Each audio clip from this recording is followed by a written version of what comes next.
ปีคริสต์ศักราช24เดือนมาชลัยมหาวันตำนี้จ้องมุนมมสาใส่เนื่องดำปังให้เราจะก็ได้มาบุญวิปังตราวิปัสสนาองค์ดำมมสาเขาดัง10 วันวัฒนธรรมในบ้องบาสุกเอาไปหอตราไปถอมตราในเฮาโฮมกันส่งไหนหับเอาเมตตาซ้อมกันกว่า3 พองเมตตาไว้วางกุศลนะอากังลัตตังเปเมตตาไว้วางกุศลนะอากังลัตตังเปเมตตาไว้วางกุศลนะอากังลัตตังเปเมตตาใส่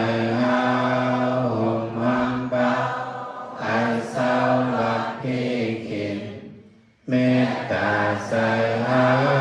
หอมหัมปะให้เศร้าหลับพิขิเมตตาใส่หาหอมหัมปะให้เศร้าหลับพิขิสัตวาตังเสให้มุนเสตันเดสันกาเยสัตวาตังเสตันเดสันกาเยสัตวาตังเสให้มุนเสตันเดสันกาเยสัพพานาตังเสให้มุนเสตันเดสันกาเยสัพพานาตังเสให้มุนเสตันเดสันกาเยสัพพานาตังเสให้มุนเสตันเดสันกาเยวิยาวิสาตังเสให้มุนเสตันเดสันกาเยวิยาวิสาตังเสให้มุนเสตันเดสันกาเยวิยาวิสาตังเสให้มุนเสตันเดสันกาเยสังฆาเสาตังเสให้มุนเสตันเดสันกาเยสังฆาเสาตังเสให้มุนเสตันเดสันกาเยสังฆาเสาตังเสให้มุนเสตันเดสันกาเยเป็นทรงยินมาเมตตาตระเอาหากาเยเป็นทรงยินมาเมตตาตระเอาหากาเยเป็นทรงยินมาเมตตาตระเอาหากาเยสาธุ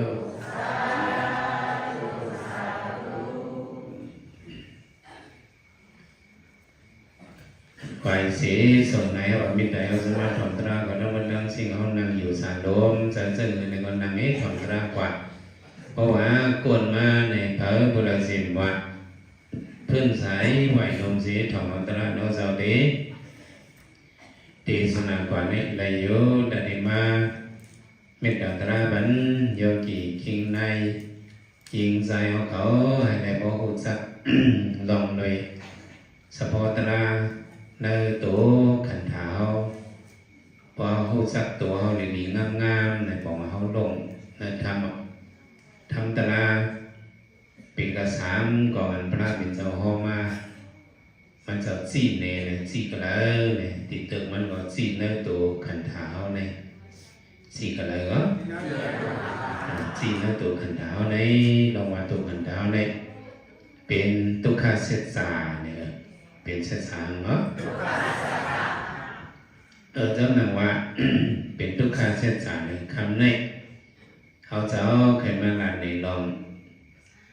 โยเขียวเขา ตุกขะสามเปิงเนี่ยตุกขะหลายเปิงเนาะสุก็ว่าอ่อนกันว่าโอ้ตุกขะน่ะเนี่ยอ่อนกันคันมาอันพระเป็นโซโหไว้ตุกขะมาในมีไว้สามเปิงในตองไว้เนาะมีหลายเปิงเนาะหมายหนึ่งตุกขะ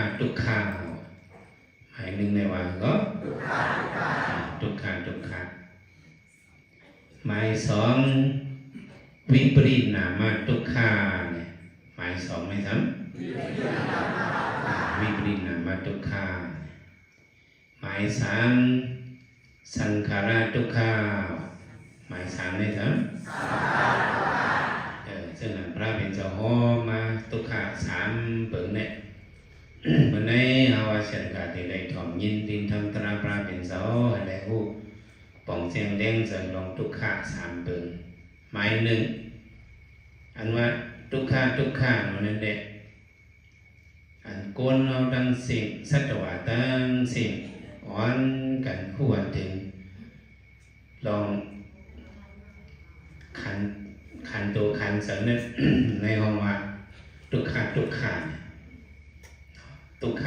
นี่แหละพุทธภาษาก็ฮู้อำเจอพุทธภาษาก็ฮู้สัตตริสันก็ฮู้ยาวว่าถึงว่าตุกขะแต่มันเป็นตุกขะเมียวละละสัตตริสันก็ฮู้โกนก็ฮู้โกนนังตราก็ฮู้โกนนั้นอำนังตราก็ฮู้ในตุกขะเมียวในเป็นเมียวละเนี่ยมาถ่อมตัวโยเกี่ยวเขามีมาตัวขันธามีมาเนาะก็เพิ่มมีมาตัวขันธาเดียวซิกโหดอกไปตีนเนี่ยมันหลอดเสียบสติตรงนี้หลอดมันมีลองเวทที่ทุกข้างมันมีกฎติแล้วที่เดียนมันเขามีไว้ก็โหโยเกี่ยวเขาสองอย่างเป็นโหไข่พร้อมมือเป็นโหไข่เฮี้ยงหนึ่งสองสาเสยโปโหไข่เฮี้ยงหนาไม่ก็ต้มขันไปยะเถน่ามาซ้ำเป็นพี่จำเป็นอะไรจำเป็นพี่ตุ้มเติบโตเขามันก็เป็นโหไข่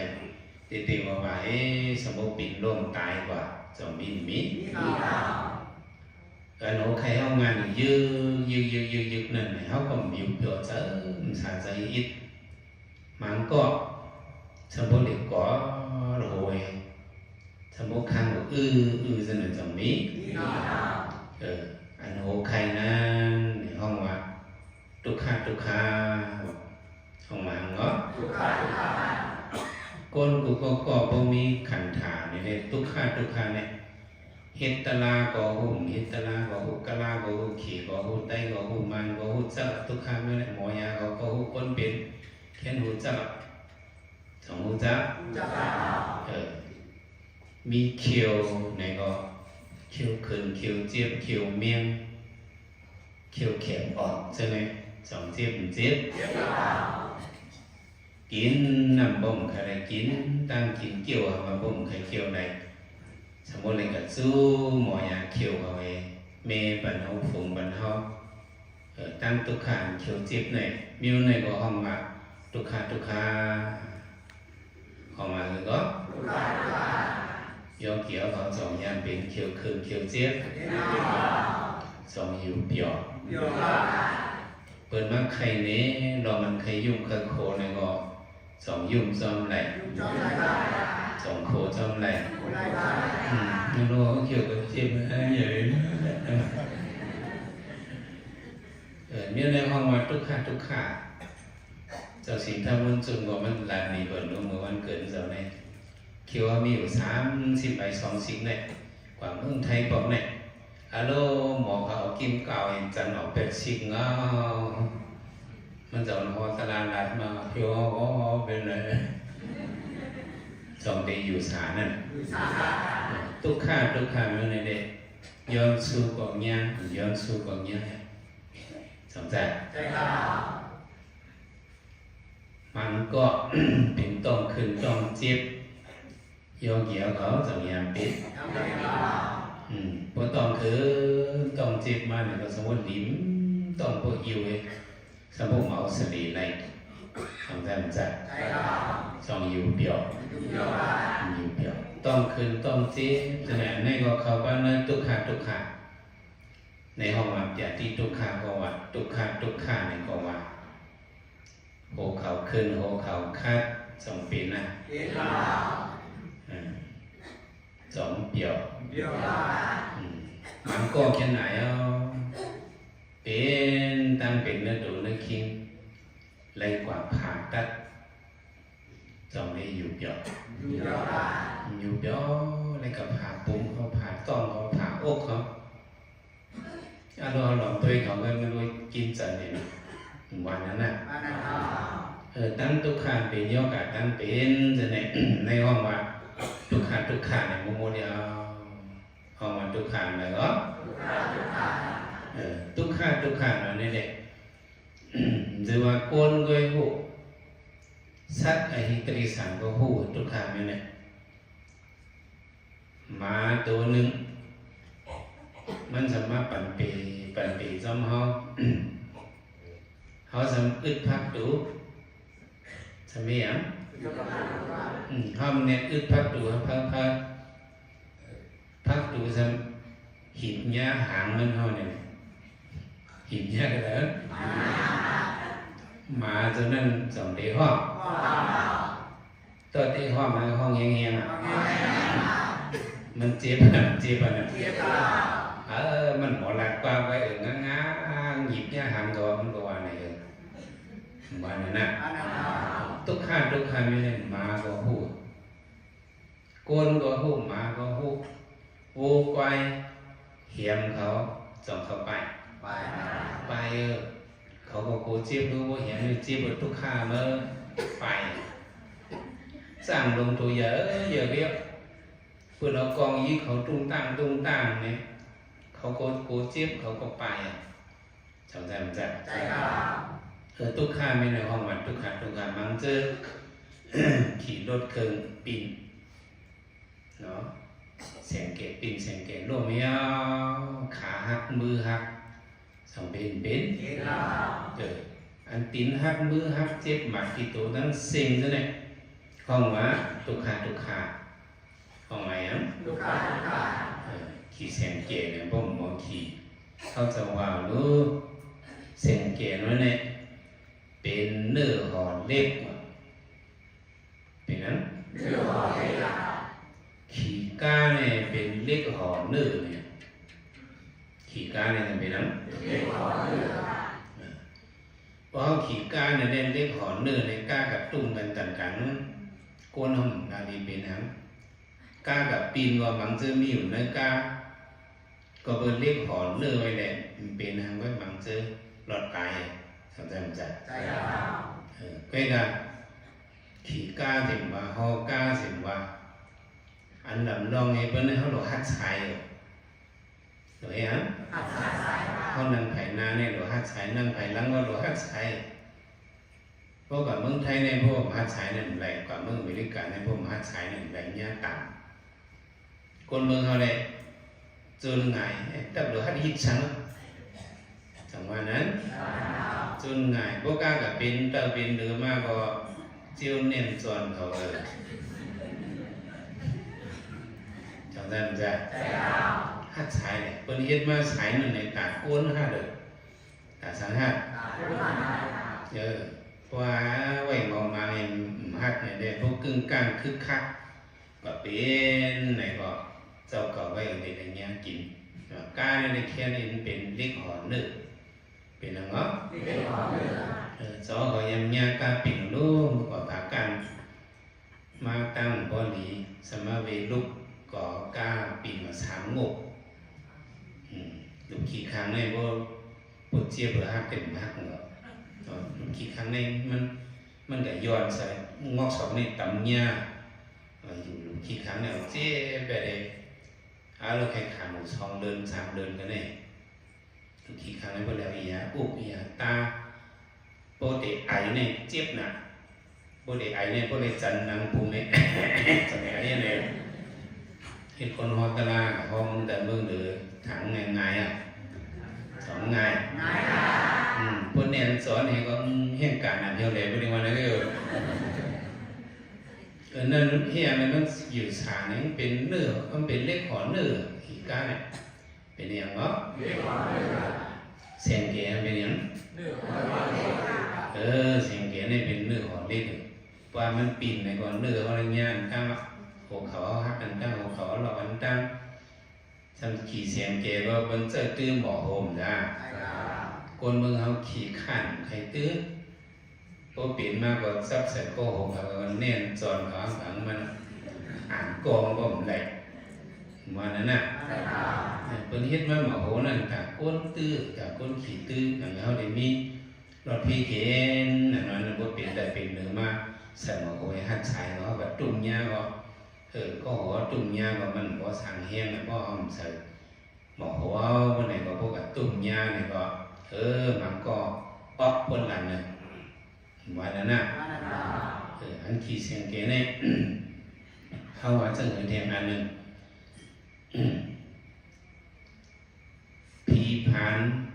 ลูกมาตั้งเมืองไทยว่า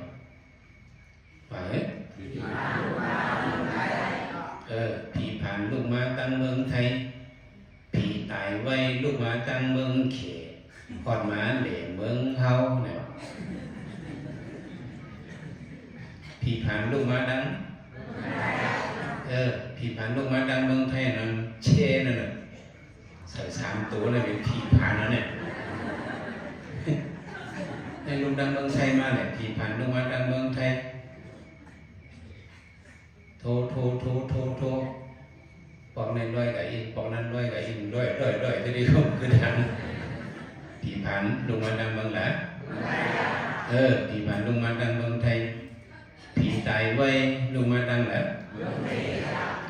เป็นเสียงเก๋เนี่ยเสียงเก๋เนี่ยว่าขี่ไว้ก็กว่าไว้เอาจ้าก้นกองขี่เสียงเก๋ไว้น่ะหมดดอกบีเก๋หามกึดมาขี่เพิ่งน่ะเพียงข้างหลุดเนี่ยเลยหลุดเนี่ยก็อยู่ว่าเพิ่งแถวสปีดมันพวกขี่เพิ่งเป็นนังขานี่เจือนขี่เพิ่งนั่นเขากับเปิ้ลเมื่อดีป่าฮิวเนี่ยกับเปิ้ลกันแล้วเขาขี่เพิ่งเขาก้าเพิ่งจะเนี่ยเพิ่งผมแค่สู้เขาสองแค่แล้วมีแค่ซัวกว่าตกกว่าเทิงกว่าตกเรื่องกว่ามันปวดหางมันนี่ชิบมันนี่มันก็ขึ้นกันหรอกบ้านนั้นน่ะจะเสียเขาปั๊มเขาคันเชื่อว่าบันดีด้าเหยียนกลุ่มเขาดูเหยียนกลุ่มเองมาดีสกายมาดีลอยสกายหมดแช่นั่นนั่นเขาขี่กามาตะกาที่ขันสั่งมันจะสั่งไต้ป้าหนึ่งเนี่ยเจ้าบอกว่าจนตะกาเขาหลุดเนี่ยในหอกาเพอว่าหอกาเพอจะฉาลงตัดเขาเห็นไหมหอเพอหอยอมบินเนี่ยแฮมมันเนี่ยสมมติถึง1 ปากเนี่ยตั้งดีภาษาดีก็สื่อไปหอเพอแต่หอเป็ด10 หมอกขนาดนี้เขาหอตรงเล่นมันตรงเล่นก็ค่ายไหนก็จะว่าค่ายไหนเขาก็จ้างเฮียงได้ๆเลยวะเขากับแถวเจ้าค่ายไหนเนี่ยก็เขาก็จ้างเฮียงเป็นอันติว่าเขาหอยสลอมต่อก้าวเป็นได้เป็นหรือเนี่ยเขาในจังเน้นสอนมาหนึ่งจังหวะเนี่ยดีต้องความเข้าใจเนี่ยต้องเรียนใจการขันอย่างใหญ่อาศักสายเจ้าในนั้นเราการเนี่ยมีหางทำใจก็นั้น สติหรือมีสติผีผ่านลงมาตั้งเมืองไทยผีตายไว้ลงมาตั้งเมืองเขตหอดมาเหล่เมืองเฮาหน่อยนั่นก็นอนกันขี่กุกเกาะมีพันนี้ได้ก่อนซื้อมีอยู่พอหมอเจอได้เป็นเคืองสังลีเฮาพอหมอเจอก็เป็นเคืองปักขี่เฮาทำใจเนี่ยเพราะว่าขาหักว่าแขนหักว่ากำมัดกับเจ็บจะเนี่ยฮัลโหลอยู่อย่างคันใส่สมมติข้างให้อื้อจะเนี่ยอันในห้องตุกขาเข้ามาเหรอ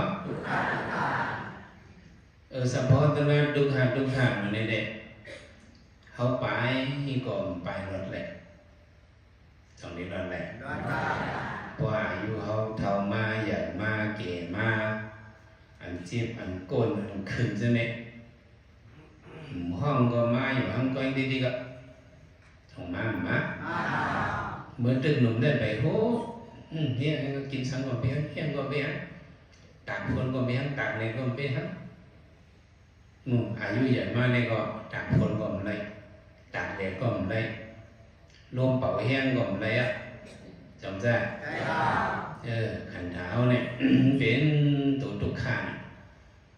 ลองในทุกขันในไปหมดเพราะอายุเขาใหญ่มากนาโรกาดอวันยกกระดันเป็นมาติ๊กเนาะอันนั้นใครนั่นสำเร็จเข้าตับ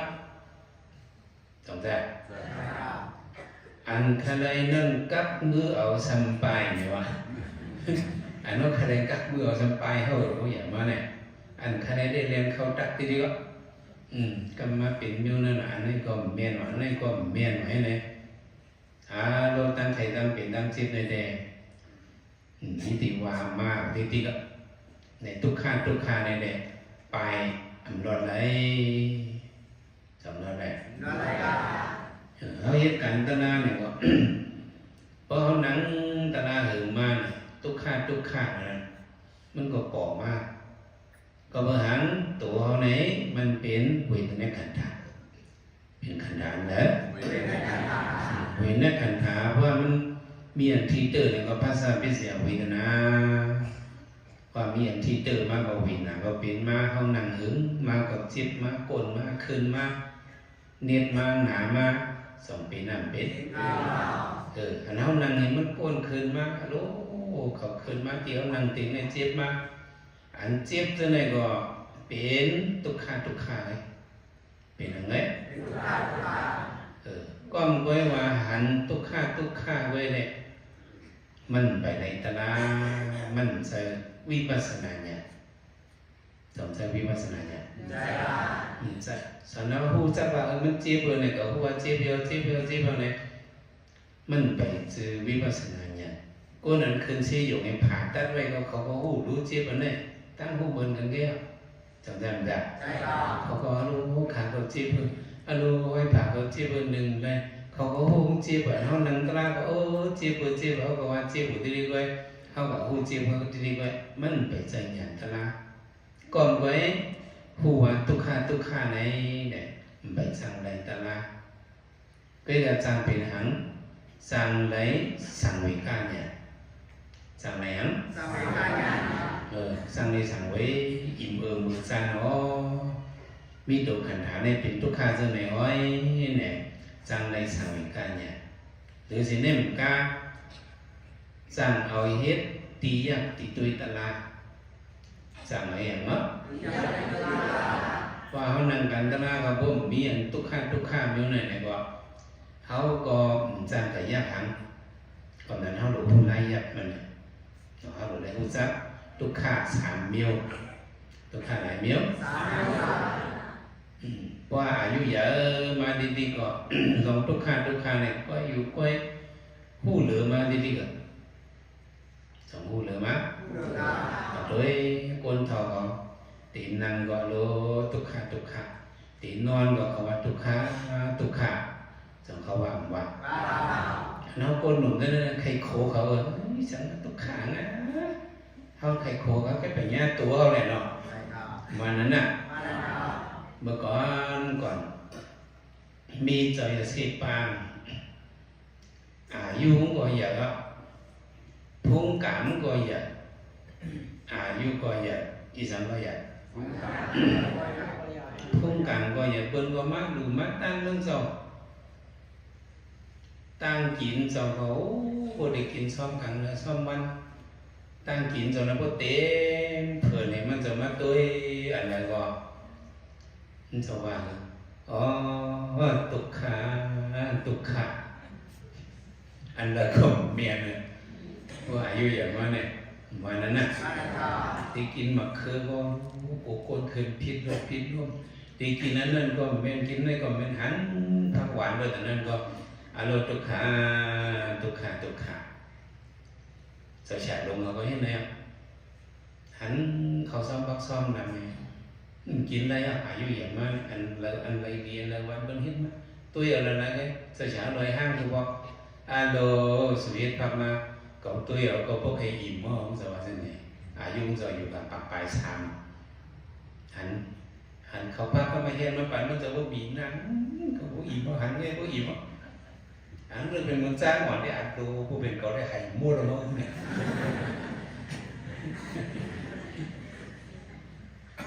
เจ้าเยซี่นั่นน่ะตีกินตั้งกินก็มาตัวพักให้ตุกขาบอกกินอะไรครับตีลูกเนี่ยก็ตุกขาข้างตีนั่งก็ตุกขา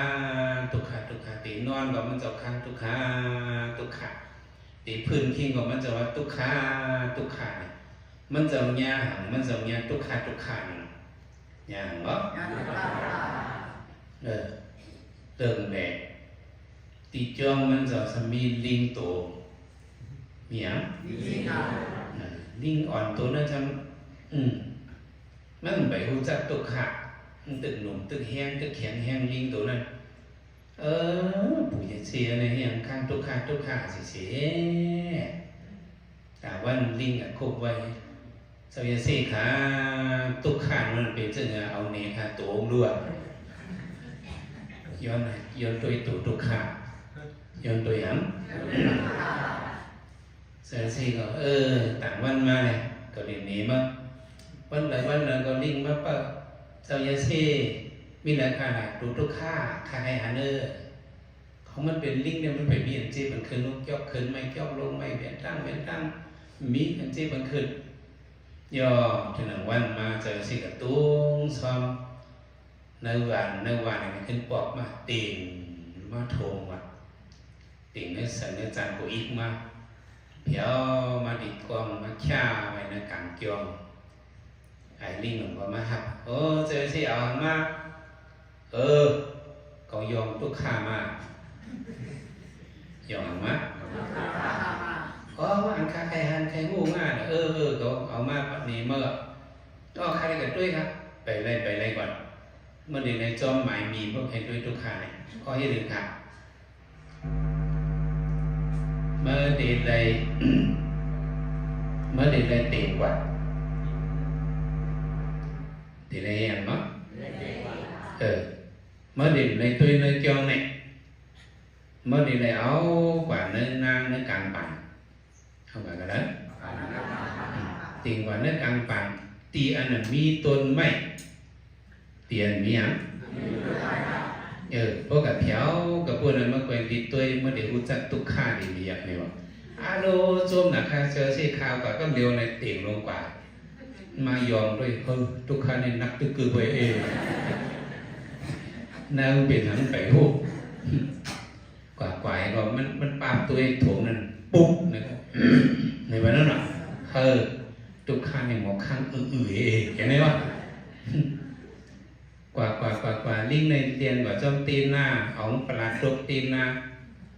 มันเนี่ยพวกปลาตกตีนหน้าเนี่ยก็ถงจานนั้นช่องเสียตีนหน้าพวกช่องเสียตีนหน้าเนี่ยเขางักในห้องเรียบไปนั้นหมาหายลงลิงไปหูงักในลิงเอาตีนถีบด้วยในมันทุกข้างหมอข้างเองใช่ปะกว่าแถวเนื้อกันนะการในเด็กมีต้นไม้หางผีด้วยกว่าทุกข้างในแขนโตงหนักเผื่อว่าลิงวิเจอไงผีด้วยเงียนเขียวร้องทุกข้างในงามผายแก่เผื่อลิงผีจานนั้นยาวม้วนแล้วก็หมานั่นจะลำน้าน่ะเกี่ยวออกถงจานมาลับโคบมันโลลูกค้าในลำก็ลำพื้นเลยในหว่างงางก็เหลี่ยมได้คบปันเอียงมันคบปันขามันมีต้นไม้มันจันคืนนู่นเนาะหมานี่ลำปันมันนะโลดเรียนเนื้อตีนนาจนเลยหมัดจิบมวยโลกะหันต้นไม้อ่อนต้นขึ้นกันนั่น มาอยู่แต่ต้นไม้ข้างตัวมันโอ้ทุกขาเนี่ยเหมือนในเว้ยเนี่ยมันรู้จักทุกขาเผื่อว่ามาไปกว่ามันก็ตินหักตินหานข้อยกขยเหมาเป็นลิงหูจักว่าทุกขาเนี่ยลูจีบตั้งตูตั้งคิงนั่นเนาะทุกขาเนี่ยวะยกเกี่ยวเขาเมืองสัตว์สองปลาหูจักทุกขาป้มไปหูจักเขาได้ใส่จานนี่มาปั่น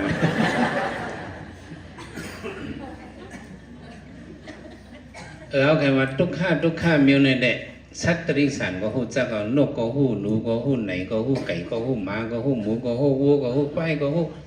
ทุกข้ามีในเด็กอันกาเป็นตัวมีเจออันมีขันถาทั้งเสียงในหูจักหมดอันก็หูจักทุกข้ามีในจังใจมันจัดก้อมก้อยว่าหูจักทุกข้ามีในเด็กจังไรตนะพอหมอตัวก็สั่งเป็นสั่งวิกาสั่งเป็นนางเนาะตื่นพันโกเฮโกตั้งทุกข้ามีในแหละใครเหตุการณ์นี้ใครเหตุการณ์ออกมนปนเราเนี่ยสั่งเป็นไรสั่งวิกาตะลาอยู่ใกล้กับให้ไรมากไรโผล่ได้ก้อมก้อยว่าหูจักทุกข้าหลายเนี่ยไรเพราะถ้าเราหูจักทุกข้ามอยู่ในแหละไหลตะลาในแหละก็นั่นขึ้นห้องยาไหลผ่าตัดนั่นเองเขาไหลตั้งเขาทำได้ไหมจ๊ะทุกข้าเอาหลักบอกกันใน หมายสองวิปริณามาทุกข้าหมายสองเนี่ยเพียงเนาะวิปริณามาทุกข้าเนี่ยบอกว่าอันเรียกลายกว่านั้นอันโมเล็กไล่กว่าอันห่างผางมันเปิงกว่าที่ไหนเอามา พลิกดินหลังมาตุกขาเส้นหนังสุกเอาฮะ เกิดเป็นก้นไม้เอาไหนห่างผางเอานั่นลูกตีนหนุ่มเฮ้ไกวเก๋มาดิกเท่ามาดิกจำใจเก๋มาดิกเท่ามาดิกโคโนลำเขาก็หอกมาดิกโฮงกว่าดิกมันกว่าดิกเขียวห่อนเตรียมส้มฉะนั้นก็หงกว่าติ๊กสองใจมันจัดเสียใจคำเรียกว่าอันนั้นหักไหนเพื่อนเนี่ยเป็นเขียวเขาเป็นนั้นหักเห็นลูกเขาหักเห็นเมียเขาหักเห็นลูกนั่งเมียเขาหักเขียวเนี่ยเขาหักลูกเขาเนี่ยเขาหักแบบว่าเขาจุบเลยสีนมเลยสีลูกเขาเนี่ยเขาหักแบบว่าอันนั้นหักเห็นลูกเขาเนี่ยเป็นเขียวเนี่ยโอ้เศร้าสีหนาดีเนี่ยจงใจหักแต่นั่นก็มันยังคงออกเป็นวะจงใจสีมันหน่อยวัน2-3ปอกสีมันเอาเขาว่ามันนั่งคงออกไปเลยเป็นเขียวมังก้ามตุกจงใจมันใจเขียวมังก้ามตุกจุดปักเจ็บจังป้องเก็บพอตุยก็เนื้อบุหัดเล่นไล่นั่นน่ะตุกญาตีเลยก็คันเจอลูกหลานเนื้อเฮินก้อมเจินเก็บเอาซุกเอาลูกเอานังมันหนังง่ายก้อยนาเนี่ยเท่ามากห่างผังเขาเปิงกว่าซะเนี่ยในเป็นวิปริณามาตุคาเป็นนังเนาะเขามันใครเท่ามารู้กูก็สงสัยคนหัวก็มันใครมีเขียวมังก็มันเคยเป็นเนื้อหูนังห้ามสองเคยเป็นคุยกามันรอดแหละหมูหมาวัวควายเขาก็หมอเท่าก็เปิ่งวางก็หมาก็ขนวงเขาหมาอ่อนได้มือเล็กได้โอ้เพิ่งก็หักเพิ่งก็แค่เพิ่งก็แค่หอบพวกอย่างมาเท่ามาเฮาก่อนน้ำมาขนก็ห่วงมากกว่าก็เราก็เป็นกลุ่มลืมผู้ที่นี่ก็อ่ะวันนั้นน่ะก้นเขาก็เหมือนนั้นน่ะว่ามันตึกหนุ่มตึกกำได้โอ้ก้นหักก้นแป้งนั้นเพิ่งก็แค่ยินเพิ่งก็แค่เหนียวเพิ่งก็แค่ปั้นพวกอายุเท่ากี่ไม้เอาเนี่ยอันหลีงได้ก็หลีหวังมันผ่ายเงินพอเท่ามาวิปริณามาตุกขาถึงตัวถึงคิงมาอันหลีก็มีอยู่กำพองหลีนั่นได้ก็มันสื่อหลีหางหลีเหมือหลีจานหลีหาง3หลีนั่นแต่มีมาได้ดีกว่าจำใช่ห่างผังเขาดูกว่า dục cả nhân cả thế này hong mà viparinama tukhaมันเล็กลายกว่าที่จริงอันviparinama tukha พิจารณาเท่านี้แหละพระเป็นเจ้าของรถแหละทำรถอะไรอ่ะพระเป็นเจ้าว่ามันเจ้าเป็นโกนมาในมันเจ้าแห้งอย่างนะรู้เนาะแห้งโตเจ้าในมีถันสร้างไปเป็นเห็นโตแห้งมันเจ้าเหมือนหนุ่มเลยย่อถึงดีอายุ80มาเขียนเจ้าเท้ามาตีกว่าเพียวที่เมืองกุสินาอยู่ในพระเป็นเจ้าไปหรือว่าที่เมืองป่าวไปกว่าข้าวตั้งเพราะไก่ในเขียนเจ้าเลยดื้อเป็นเช้าหาเช้าปอกเฮ้อนะอันนั้นตาตุขันธาในนักตีลงห้อยเฮาเลื่อยกว่านี้อันนั้นตาเขาเฮ้อนะข้อแห้งหนักติ๊กนำมาบันเขาอินรู้เจอเจ้านันดากับติ๊กนำบันเจ้านันดากับติ๊กนำวนเวียนสมาตอบเจ้าไว้อย่างมาตอบเพราะว่าเจ้านันดากับเพียวดินนำตัวพ่อดาที่กับติ๊กนำเนี่ยซ้ำกับหันโวหาปากฉันตึกค้ำนำกว่าโลโวหาปากตึกค้ำนำไก่นำในตึกขนตึกโอนไว้เนี่ยเจ้าอนันดาเนี่ยเอาสปีดเลยเต้เลยขึ้นเพียวมากพระเป็นเจ้าอนันดาเอามันนำในข้อแห่งไหนเอาเนี่ยข้างตึกมาคาปูตึกข้างกันนำตึกขนอะโลขนกับตึกมาละอนันดากว่าเทียนตึกขนตึกมาเตียวน้ำขุนน้ำโอนนั่นนุกขี้วัวขี้ควายนั่นใครปันพระเป็นเจ้ากินบอกมาขึ้นอนันตากะติ๊กมาปีนึงก็ติ๊กมาละเจ้านันตาก็หรืออะไรเอาท้องน้ำมาเนี่ยเพราะเอาสปีดอยู่กันเนอะน้ำนั่นไหนก็น้ำในเสือก็คำเดียวอ๋อกลุ่มคนหมุนนกพระเป็นเจ้าตีเนาะก็ติ๊กเจนเจ้ากับพวกเนียงขึ้นเอาน้ำกับปันพระเป็นเจ้าอะไรกินพระเป็นเจ้าห่อนี่นันตาเมื่อกับติ๊กน้ำในน้ำขุนมานั้นมันเป็นหมานักมาเกาไอ้คนสงมาเกาอย่างมาเกาคนสงผ่านให้วัวหาปากกับเต้านั่นคนอันนั้นเป็นวนเกาอันนั้นตาอย่าไปกันนี่ตั้งพิษคนสงจากก่อนวันหลังเกาเจ้าเป็นวัวอ่อนเป็นนังเนาะ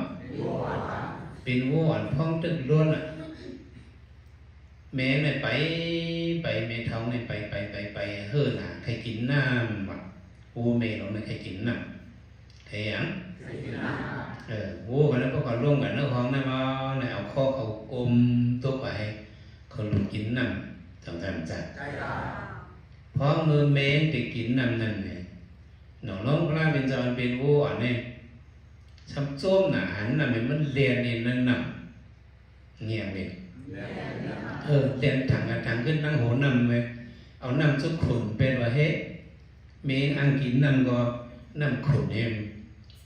มันเมงตั้งไปละกินอังกินแทนกำมันสำเรียนแทนนี่ละ2-3 กำนำสุขุนเห็นเมงในต้องไม่นำไม่ได้ข้อแห้งได้อยู่บอก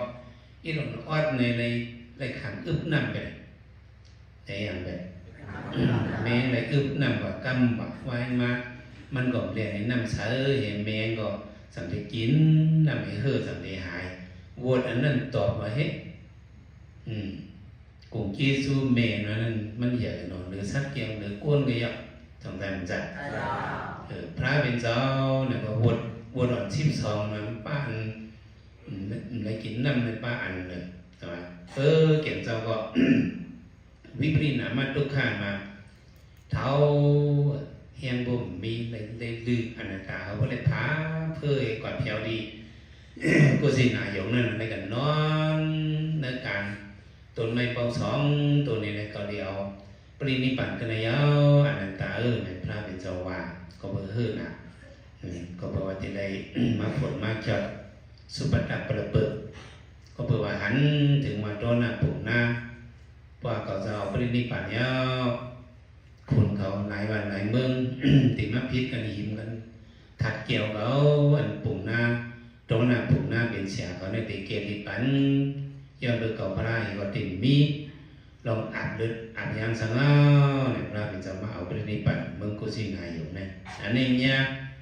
วิปริณามาทุกข้าเนี่ยสุขเอาอาก็ส่งทีนอดแหละวิปริณามาทุกข้าเนี่ยก็ตั้งเท้าลองกันอยากลายใช่ไหม หนึ่งกำอยากลายเป็นหนึ่งเมียวกำมากึมใหม่กำมากึมกัดกำมาเป็นวัดกำมาเป็นอ่านจะไหนเนี่ยเป็นวิปริณามาทุกข้าหมดอีกเบิ่งเลยวิปริณามาทุกข้าเนี่ยก็เป็นไรสังเวกาเป็นไรเนาะตัวหันพีสลัดเท่าnàyก็เอาเฮ็ดสังเวกามือไปเท่าnàyดีเฮ็ดไปตั้งดีในน้ำน้ำส่งดีดังดีดังตัวน้องใจสาวสันติปุตราใจริวัตตาเนี่ยใจเนาะใจริวัตตาเนี่ยในเมสาวสันติปุตราเขาในไหว้ศิษย์สาวสันติปุตราไปออกยานขึ้นก็เฮ็ดยาสียาหานไปเนาะมาเป็นตะเบพระโกฏมาเนี่ยมันคือห้องของน้องยิงสามก่อน้องใจแท้นี่เนาะมาหนุ่มยาหานเป็ดมดน้องยิงสามก่อก็เอามาเฮ็ดเสาขาวเป็ดอุบาสินายสงตาน้องใจสองก่อก็เอามาเฮ็ดเป็ดเขาพี่น้องหกก่อมาเพียงในศาสนาขึ้นน้องก๋วยเขาอันเป็นริวัตตาเนี่ยเมเขาในสมัยกูปีไอลงเขามาห้องกับจนปีนางมันปีไอมันก็ได้เตะนาขึ้นบัดเต็มเจ้าในปุ่มหน้าในเขามีพิงทุ่งเอาลูกเขาเตะนาขึ้นเต็มเจ้าที่มันตึกก้อนเลยเกิดหรือว่าได้ในตึกเลยเจ็ดขบไว้เอาโกกูมังกราสองปนึกเนาะเตะนาขึ้นปนี้เพราะว่าก่อนกับไผ่ลูกเปิ้ลเหมือนนั่นลูกเปิ้ลเหมือนก็เลยเจ็ดขบไส้หรือว่าได้ลูกเคยเหมือนนั่นก็เจ็ดขบกว่ากันต่อเมทัลหมอนกันต่อไปเมทัลหมอนอายุสำหรับปากปลายเศร้าปากปลายเศร้าในสุวรรณโดยรุ่นนางต่างสองอัปเดหังลิสองอัปเดหังเล่าหูห้ำกลางก็สั่นรวยกับกันต้องปุ่งหน้าเขาสมิวมาเพราะอะไรกันต้องก้นอายุเท่ากี่เนี่ยมีมังกรามีมังคุดมังกราเนี่ยลูกเคยมาลูกเป้าในกับกันตัวก้นเท่าพวกกับกันตัวก้นเท่าในก็ก้นเท่านายเท่านั่นก็ห่อปะเนาะเขาคือสองข้อหักกันแปลงกันอายุแล้วคือบอกเขาเรื่องเขาแล้วที่ให้จะนั่นกล่าวนั่นตัวหนอใส่วันด้าในหันนายเท่าnàyมันตกใจมันเนี่ยตกใจโอ้ปีไอก็ปีนั่งก็ไปกับเฮ็ดยาหันเนี่ยเขากูเท่าอยู่ในหลงก็กลมเป็นก็หล่อหาลอกไม้มันเห็นไปเนี่ยเพราะว่ากันตัวเมทัลยอดขึ้นปอกมาเมื่อดีวันเขาหนาตาเนี่ยใจอยู่ตานี่คือเนาะตัวดีหรือไปเนี่ยกำมาต้องกำพอดีก็ใครออกเนาะออกปางอีเนอร์เนี่ยกระโดงนางเป็นกับกระเป๋าซ่อมกับซ่อมโสมกำมากินน้ำพิษหมูต้องกำพอดีขึ้นลอกกำแน่เนี่ยลอกก้นแข็งเบอร์จนเปิดเบอร์เป็นโม่ละขึ้นลอกของไผ่หลังเบอร์เนาะตั้งรูปเปิดมาไงขี่ลอกต้องกำพอดีเจ้าลอกพอแล้วน้อยขึ้นกันเนี่ยลูกเคยเหมือนในไปกินพิษอยู่มาหึงมาเป็นวันถังต้มหลีเต้มันก็ให้กิ่งสังให้เราไหมถึงดีว่าจำติดแถวตีวานเขามันก็เจ้าล่อเขาเมื่อทานตั้งเลยลูกเปิ้ลเหมือนก็มันก็เฮ่อล่อเนี่ยเนาะเมื่อก็ได้ไปมาจ้าไผ่ดังในเป็นก็ฮอล่อเมื่อมันว่าเขาเนื้อถือก็เล่นไปเล่นไปเข้าถึงเขาคือก็ดื้อไว้เงินคำในมีพี่เขียนนั้นก็ถอดแปดโม่เนี่ยโคงเงินคำนั้นถอดแปดก็ไปบ้านเกี่ยวยาหันก็กับเฮ็ดยาหันนี่แจ้งกำตลาปีไอก็มาสืบมาใจก็ฮอตลาเป็นปลาเป็นสองฮอตลาเป็นเจ็ดขบเลย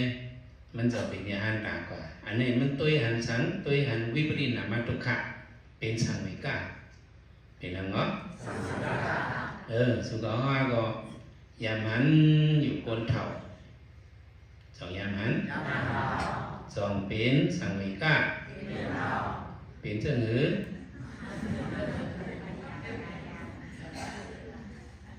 หันก้นเท่าเคยโคไว้เนาะ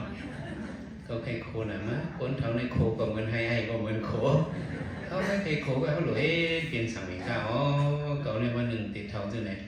ปวดเท่ามาในมันเหี้ยมันเงี้ยเมียวใครสังคมเฮ็ดอะไรอ่ะเมื่อเขาตึกหนุ่มตึกกันไหนวิปริณามาตุขะไหนเขาหลอกเฮ็ดเป็นสังวิกาตราเขาหมายสามสิงคาราตุขะหมายสามในเรื่องเนาะสิงคารานั่นก็ เหมือนจะเขาได้ลองเคยอยู่หนังนั่นการสิกอุตุอาหาระมนเมและสะโพตราจะนั่นห้องมาสิงคาราเนี่ยบอกว่าตัวขันธาเขาเนี่ยสิงคาราตุขะนั่นเป็นเจ้าหือเนี่ยลองว่าตัวเขาลู่อยู่แล้วอยู่วันมันขึ้นติภาษานาวิยาหรือดีซอวิยาเหมือนหนังน้ำไหลไพ่ตึงเนี่ยว่าไพ่ตึงหน่อยยอดไพ่เนี่ยมันตึงขึ้นกันหรือนั่นพอตัวไพ่เต้นเขาไต่เนี่ยเนาะไพ่เต้นไพ่ก๊อกน้ำมันก๊อกสีมีนั่นเขาตัวเนี่ยอาบเนี่ยมันเป็นส่วนไหนดีๆเว้ยสงสัยไพ่ตึงนะมันยอดมันนั่นตึงขึ้นนั่นเขามาไพ่ตึงเนี่ยน้ำไหลไพ่ตึงเนี่ยยอดตึงขึ้นหัวนั่นเนี่ยเขาหมูหัวมันแหลกลายเพราะเขาแบบตัวจำในได้ก็น้ำมันก็มันจุกเอาไม่กว่าดีๆสงสัยยอมกว่าดีๆก็สองยอมสามารถเป็นแรมเต้นในก็ขีเต้นมันนั่นในกว่าดีๆในกว่าดีๆไม่กว่าดีๆหรือสินั้นใส่มันก็ปอดกว่าดีๆสงสัยขีเต้นนั่นก็มันก็ปั่นขึ้นปั่นลงซึมในตัวขันธาเขาก็เหมือนนั่นเลยไพ่สลาไพ่เปียติไพ่มรณะหูห้างเห็นไหมมันก็รู้เดียวกว่าวันมันขึ้นสองรู้แล้วก็ไม่เท่ากี่มากแต่ว่าสุดก็ว่าเอามาตัวห่างเขาเนื้อหมันจำเนี่ยก็อยู่ก็หนุ่มมาติ๊กๆฮะเป็นสังกัดติ๊กๆเท่าเก่งกว่าติ๊กๆเช้าหลงมู่เนี่ยตั้งยันอายุเจ้าใน90 ปลายสองเท่านั้นโยหน้าวันเจ้าหูกลางมันว่าไปเจ้าเอาหมันจำกันนี้มันตัวห่างมันเนี่ยมันเคยโคมันอีเบ็ดหมันก้นตีเดียวเฮ็ดหมันมาเนี่ยเข้มถังเมื่อปนมา60 ปีบางเจ้าเฮียจะบอกว่านั่นนะเปิดเฮ็ดมาตีเดียวเข้มเมื่อก่อนนั่นมันเข้มเมื่อ60 ปีปนมาเขาตัวในหางเขาหนุ่มลุกแนวอ่ะตีเดียวเปิดเฮ็ดมานะเขาตัวในหางเขาเท่าแล้วมันใครตัวเอากว่านะเนี่ยวะหางเขาเนี่ยมันเท่ากี่มาปีเงี้ยปีวันเท่ากี่สิเงี้ยไปเป็นมากกว่าวันเขาเลยเอามาหันหางเขาขัดตั้งหนอกมันเว้ยห้ามหันสิงคาราตุขะเอาห้ามหันสิงคาราตุขะมันมันนี่สั่งมันตีเตียงมันพอถึงเข้าเดิน3เดิน4เนี่ยเขาใกล้หันไพ่ไม่ลอยไพ่ไม่เถิดสนใจเพราะขี่ก้าก็เขาออกตั้งกว่าเนี่ยเขาหันไพ่ไม่เถิดกว่าหันเผาเตามันเลยเผาเตาหมดนี้กิ่งไม่ค่าไม่กิ่งเยอะค่าเยอะลำพิษพ่อเด้สองหันพอหันจนหนึ่งก็เขาว่าเปิดจุดป่านี่เนาะไพ่ไม่ป่าว่าเนี่ยเขากับหันของเตาเงี้ยเขากับหันสันของเตามันไงเขากับหันของเตามันนั่นเนี่ยเหมือนนั่งเขามาหันหางเขากับตัวเรื่องหมันจำนั่นน่ะหางเขาในกี่กว่าตั้งหางเขาเหมือนหนุ่มปนมา10 ปีย่าง20 ปีถึงนั่นเหมือนกันเนาะเขาในกี่มาเท่ามาเนาะมือเขาเลือกเขานั่งเขาในก็ผูกกว่าเนาะเนี่ยเขากับหันของเตาไพ่เนี่ย ใครบอกว่าเฮ้าหมันมือไพ่ใหม่สิงคราทุกขาเนี่ยมันเหมือนเฮ้าหมันมือไพ่ใหม่มือไพ่ตึกใหม่ป่าน้ำเถินนั่นไม่เยอะไม่ยาวเท่านั้นไหนเสียงมันปวดเดี๋ยวพอแผลรู้มันนั่นน่ะเดี๋ยวพอแผลเนี่ยยอดไพ่เอาในผิวซ้อมไข่ไพ่เอาในผิวซ้อมเยื่ออ่อนยาวจะได้เดี๋ยวพอแผลไม่อย่างจะได้งดเดี๋ยวพอแผลเนี่ยเฮ้าหมันอันนั้นมันเขาตัวตัวเขาก็เหมือนนั้นน่ะเขาเอาตาเนื้อเขาตัวเนี่ยเขาไปหันอันเผาไพ่ใหม่ก่อนเอาไปเข้าหันมือไพ่ใหม่นั่น แต่ว่าการตนาวิปัสสนาหนอนติเลยตุ้ยให้หันมือไพ่ตึกใหม่ติแตกมันก็ให้หันมือไพ่ตึกใหม่ป่านั่นเนาะมันนั่งตุ้ยตัวขันขาเขาเนี่ยอันนี้สังขยาเถนะทุกขมยเถนะอนัตตาอาสรังกเถนะเนาะนามารูปะอนิสันนามารูปะทุกขังนามารูปะอนัตตาตรงว่าตัวเขามันเป็นอนิจจทุกขังอนัตตานั่นเพราะว่าเขาเอาหมักตาวิปัสสนาตัวเนี่ยเขาหันมือพองไพ่ตึกใหม่ป่านั่นตัวขันเท้าลู่อยู่เลี้ยวอยู่เป็นหนูลู่อยู่วันเกินเมื่อหนังน้ำไหลไพ่ตึงนั่นป้อมมาเปิดตัวมันหึงป้อมมีก็มาปิดปากงากตังบันในห้องหมอตัวหมอหันสำคัญจ้ะแล้วก่อนในพระเป็นสวัสดิ์ตาตินเนตนาบันก่อนเป็นเสียนั้นหาให้เนี้ยเสียดีสมาดีแน่พระเป็นเจ้าสังกัดเฮง7 ปาก 90 ใบ 2 ปอกหลายปอกเสียโมเนปันตนาเสร็จสายเพราะหันขันธาเป็นล้วนเป็นสิ่งวิปริณามาเป็นสิ่งขราทุกขาเนี่ย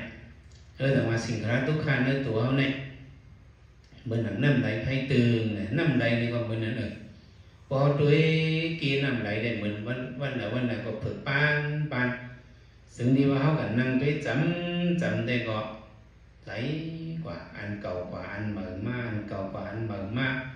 มูลหนอนก็มีจอมพองหนอนก็มีจอมหักไม่เนาก็มีจอมเหมือนไม่เนาก็ไหลมาจอมชายก่อนจะได้ก็หนึ่งยกไหลลงกว่าอันเนี้ยพูดกันกว่าติ๊กสองเป็นนั้นนะตัวขันเขาเนี่ยก็เหมือนเนี่ยลู่อยู่แล้วอยู่วันคืนลองเลยมันลู่อย่างนั้นพอเอามือเอา2 นิ้วอึดด้วยหูเขารู้โยกี่เขาเอามือ2 นิ้วอึดด้วยหู2 ขอนนี้ยินเสียงว่าเหรอ2 ม้อไปบูใน2 ม้อเมื่อไงว่ามันยินเสียงอะไรผมยินขึ้นไม่อึดด้วยแทงก้ามมันต้องถอนด้วยดีๆยินเสียงนั้นอึดด้วยมั้ยอึดด้วยแก่น2 ม้อบูนะนี่เป็นเสียงวิปริณเสียงสิ่งขราทุกขาปองมาหังตัวเขาเนี่ยมันเหมือนหยงจากลงเหมือนนั้นเนาะหยงจากลงนั้นมันขึ้นไว้จือพวกหยงจากลงเนี่ยขึ้นไว้ในมันโมฮึทำได้หยงจากนั้นมันปั่นไม่อยู่มันขึ้นแล้วเขาถอมเสียงของโมหยงจากนั่นก็หยงจากขันเท้าในโมวันมันขึ้นเลยทัดลิ้นน้ำให้ลมเหตุการณ์อะไรที่ก็ทัดลิ้นก็เกี่ยนในโอนในเกี่ยนในโอนในที่เกี่ยนก็เกี่ยนที่โอนก็วันอันสืบเกี่ยนก็เกี่ยนในที่นี้เพราะอันสืบเกี่ยนนั่นเกี่ยนในก็หลุดเข้าไปยายหมดหรอกอันสืบเกี่ยนก็เกี่ยนที่นั่นอันสืบโอนก็โอนไว้ที่นี้ทัดไพ่เนี่ยก็เหมือนนั้นอันหลุดไม่ก็ไม่อันหลุดกัดก็กัดมันก็เหตุการณ์นั่นที่นี้ทัดน้ำในก็หลุดพูดก็พูดทัดลมเนี่ยหลุดตึงหลุดช่วยใจก็ช่วยกูวันหลุดอันหลุดไปเฮ้หลุดกูวันมันคือที่ป่องเมืองหยงสักหลงนั่นก็นั้นถอนด้วยเสียงฮือเนี่ยหม้อ2 ม้อนั่นมันเป็น เสียงวิปริณามาทุกขังพอเขาจะเมาหลง เหมือนก็เด็ก2 ปอกมันตองเหมือนได้เป็นหลวงใน1 เหรียญนั่นอุเมเขากับปัดหน้ากับปัดเข่าของดังเมืองยางดังเมืองขังในก่อเขาสูงหนักมันเหมือนเมืองเขาในพวกปัดได้ก่อเขาได้มีแผ่นแต่พวกเขาลงไปดังเมืองยางเนี่ยปัดเขาก็ต่อเขาในยังมีอยู่สูงในเอียงเขาในบางทีเนี่ยเขาลีนะเขาก็เอา โตเขาจะนำมามัดให้ของเขามามัดให้มุงบัดลูกก่อนมันก็นอนให้ตุ้ยกลางเขาพอตุ้ยกลางเขามันหันหูป่องให้มันตุ้ยจมหูป่องนั่นตีเลยว่าเป็นอากาศซากกระไซเงินบ่นั่นดีกว่ามันหันกลางเขามันก็ตุ้ยดีตุ้ยเด้ก็เป็นลูกก่อนก็ตุ้ยเขาก็จะเป็นก้นมีปันมีมาไหนจะหลายปันมันหนึ่งเลยหนึ่งเหลือนี่มันต้องอ่ะแต่มันหมดรัดกว่าเผื่อตุ้ยเท่านั้นที่อัดเปี่ยวหนังก็ตุ้ยกลางเขาตุ้ยด้วยกลางเขาเนื้อเกอันป่องห้องเขาอันป่องเท่านั้นมันก็ตุ้ยหูเลี้ยงนั่นที่อาบน้ำโตงเลยยู่ขึ้นกับไปสูงๆมันว่านั่นจะยุบเต็มมันหูยู่ขึ้นแบบมีกลางเขาลูกขึ้นสูงที่มันเป็นลูกอ่อนมันสู้กูเอาสู้ห้องให้ไปทั้งวันเลยอุเมงเนี่ยอันนั้นจะปัดเขาลูกอ่อนให้เอาคนกันมาตัวผีมาหยอกเงี้ยสังมาหยอกแบบมันสื่อว่าเขาหันนั้นตัวก็เลยขึ้นกว่าถ้าเป็นแทงปองนั่นมันใหญ่มามีหาวขบมันอยู่ดีวะเจ๊กอบจอมไผ่ดังกอบไผ่ดังเมงในสำนักในอุบเบิ้งเขากัดหนังอ่อมแหลในอุบแข็งมันจะเอาหูในป้าจะกองหนังเมงในถ่อมเมงอุบเปิดโป๊ะอุบในเสียงในไม้ยอนใส่ไวเบรชั่นในเสียงในไม้ยอนหูมันก็ถ่อมตุ้ยไม้ยอนในถ่อมตุ้ยเมงก็อุบเปิดนั่นนี่เผื่อมันถ่อมหึงมาเนี่ยเสียงอันยอนนั่นเลยเหมือนเส้นตัดอะไรนิดลงมาทั้งตัวทั้งขี้เงี้ยมานิดชันกันแล้วมันปวดตกใจมันก็ห้องให้มันเป็นลูกอ่อนมันหูถือว่าเสียงในเขาใหญ่มากเจ้านั่นก็เป็นทัดเป็นลูกเขาหน้านั่นก็ว่าเนี่ยมันเป็นแต่ว่าตัวขันถามันบนเหลี่ยมจักนั่นเป็นลูกแมงลาดกว้างเนี่ยมันก็ตัวขันถาแมงนั่นลูกก็เสียงมาย้อนหูมันก็ถ่อมด้วยก็ลูกดีหูนั่นก็สั้นลงมานั่นดูดังขี้อ่ะเนี่ยมันเป็นเฉพาะวิปริตมาในขนาดว่าแต่ว่าเขามันนั้นกลางตลาเนี่ยเขาก็หลุดเลยหันลงเลยวิปริตมาในขนาดเป็นอันเขาจะว่าเป็นลูกอิดนั่นอันไหนก็เป็นลูกเขาด้วยเจี๊ยบเนี่ยก็อย่าไปตื่นอันเจี๊ยบเนี่ยเพราะหันอันเจี๊ยบเนี่ยมันจะเป็นทุกขาเลยตื่นเป็นอย่างนี้อันเจี๊ยบเนี่ยมันแหลกลายสองแหลกลายตีส่วนมันกำก็เจี๊ยบแห้งมามันกำก็ยอมกว่าอันนี้บอกว่ามันแหลกลายสงสัยเขาหลงหูมันแหลกลายเนาะมันกำเขาด้วยก็มันก็เกี้ยนนี่ตำนี่สีงานนี่ยืดนี่เป็นจังไหนในเขาหูลองเลยสิ่งกระไรทุกข้างมันก็แหลกลายเขาหลงหูอันแหลกลายกับวิปัสสนาเนี่ยตีเลยหันอันแหลกลายมันเลยตีเลยหันจังไหมมันชื่อว่าตีเลยกับว่าเจี๊ยบเอาแก้นเอามันชื่อว่าตีเลยกับว่าจังไหนเพราะกับว่าจังไหนมันจะเป็นทุกข้างเลยมันแหลกลายเมื่อกี้เจี๊ยบก็เลยเจี๊ยบมาอันเจี๊ยบนั่นหายกว่าอันเจี๊ยบนั่นเป็นมากอันเจี๊ยบนั่นขึ้นยอมกว่าอันชันนี่เย็นเป็นมากอันหันเฉพาะสิ่งขราทุกข้าเนี่ยถ้าตัวนั้นมี3 นิ้วลูกดีไปเป็นสังเหตุเป็นมาอันนั้นเราห้องมาแหลกลายมันหนังว่าตาตีนเขาเมื่อเขาตีนนั่นมันเป็นหังเจ็บหังเมียวอยู่กำมาเกียนมาเจ็บมาเนี่ยนั่นมันแหลกลายกว่าอันเป็นหังนั่นอันเจ็บเกียนนั่นเย็นเป็นอันเจ็บมาก็บอกว่าลูกดีเป็นหังเหตุเป็นมาในก็ห้องสิ่งขราทุกขาเขาหลงหูแหลกลายถึงจะว่าเด็กเลยมาเอาอันนั้นมันเกียนมาในกันสิก็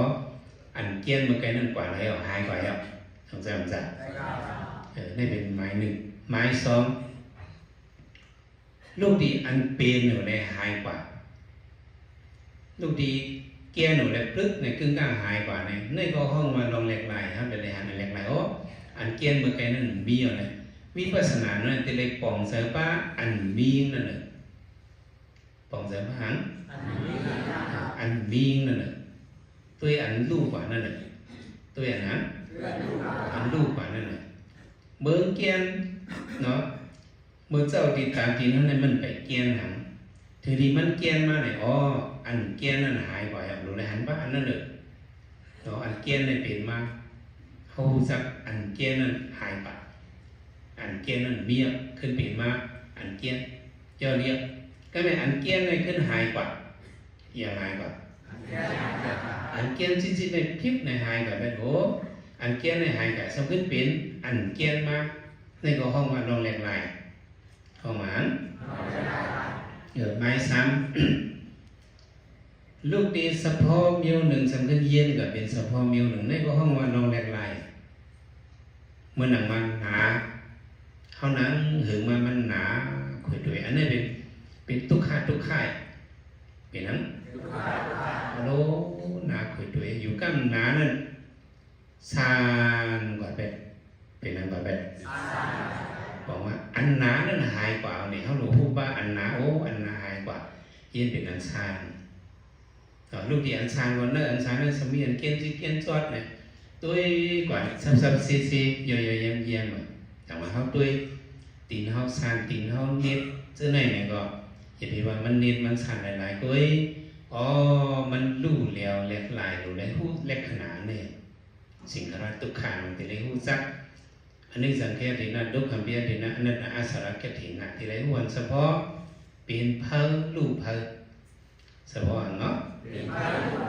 เป็นเพลลู่เพลดอกเนื้อสับกะเป็นดินเนื้อตัวกันขาวเนี่ยสันจับดังตัวดังคิงเลยสันนิดที่ทอดเลยสันตัวอันเรียกที่เล็กหันอันเล็กลายมันหนึ่งตัวอันเกี้ยนจิตคมลิ้นมีตันปลายเข็มเวียตีเลยหันลองแรงลายมันตีเลยหันฉันลองว่ามันลู่อยู่แล้วอยู่แรกอยู่ลายเขาตัวอันคมลิ้นเขาอันไหนคมหมูดีสันขาวนี่คมลิ้นเนาะให้ไปกับว่าคมหลายๆเลยมันปลาลิ้นนั่นปลาหันปลาลิ้นนั่นน่ะมันลิ้นจิตประมาณนั้นมันแรงลายลูกเบียงมันเรียกลายมันถือว่าโคมมันเรียกว่าโคมในตัวเรียกลายเขาตัว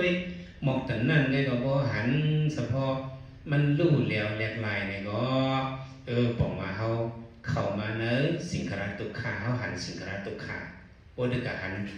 จีบหนุ่มที่ก้อยมันเรียกลายมันไหนมันไปเข้าบ้านเนื้อวิปัสสนาญาณมันได้เขาจะมาสับแรงนี้ตุกขาสามเปิงตุกขาวิปริณามาตุกขาสิ่งขาระตุกขาเนี่ยเราเห็นการตราไหนเขาโลกเข้าสู่สู้ให้หันถึงสิ่งขาระตุกขาเฉพาะเป็นรูตรงต่อนิสานเจนั้นอันเรียกลายกันก่อนติ๊กเนี่ยว่าหันจะไหนได้ก่อนว่าหยาดเขาเก่งมากเขาได้หันจดร่อนทั้งตูทั้งคิงกว่าเนาะพอหันเจนั้นเปลี่ยนเป็นรูสุดมาเหมือนพวกหยาดพุทธเนี่ยก็เขาก็สั่งหันมาอันนั้นเด็กหยาดตะลาตีอ่อนเขากว่าแต่ในอันเป็นรูสุดนั้นปาตีอ่อนการเขาโยกิได้หลุยากตัวหันเป็นรูสังจดร่อนทั้งตูทั้งคิงนั่นเป็นการเขาเป็นในเว้ยแต่ให้เป็นรูสุดนั่นเด็ดตะลาตีเหตุเป็นอย่างที่เห็นเป็นจำหนังมาแนวมาวัฒนาลองตุกขาสามเปิงในก็ยกขี่เขาถ่อมต้องนี้พอถึงมาเข้าเหตุการณ์ตราเนี่ยก็อะไร